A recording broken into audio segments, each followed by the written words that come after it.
কেউ আমার উপর রাগ করে থাকলে আমার একটু ভালো লাগে না। কি সমস্যা আপনার? জি কোনো সমস্যা নাই তো ম্যাম, আপনার একটা কেকের অর্ডার ছিল। জি আমি জানি আমার কিসের অর্ডার ছিল। এখন আপনি বলেন আপনার কি কোনো টাইম সেন্স নাই?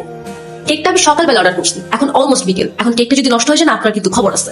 এখানে তো আমার কোনো ফল্ট নাই ম্যাম, আমাকে যখনই ডেলিভারি করতে বলছে আমি তো তখনই। এই থামেন তো আপনি। আপনি কোনো কথাই বললেন না। টুকটুকি চলো তো আমরা কি কেকটা কাটি।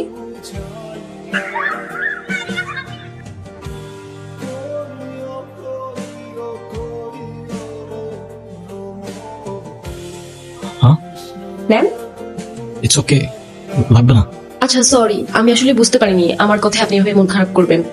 আসলে বাচ্চাটার মন খারাপ করা দেখে আমার মাথাও গরম হয়ে গেল, আর আপনার উপর শাউট করছি। আপনি প্লিজ রাগ করবেন না। কেউ আমার উপর রাগ করে থাকলে আমার একটু ভালো লাগে না। আরে না না, আমি আপনার উপর কেন রাগ করতে যাবো? ডোমরি, আমি কিছুই মনে করিনি, আপনি নির্দ্বিধায় থাকতে পারেন। তাহলে আপনি এভাবে দাঁড়িয়ে আছেন যে? আমি তো বিলটার জন্য দাঁড়িয়েছিলাম, ক্যাশ অন ডেলিভারি ছিল। সরি, আমি একদম ভুলে গেছি। এই যে আপনার পেমেন্ট। থ্যাংক ইউ, শুক্রিয়া। আপনার নাম্বারটা দেওয়া যাবে? কেন? এমনি। 0166911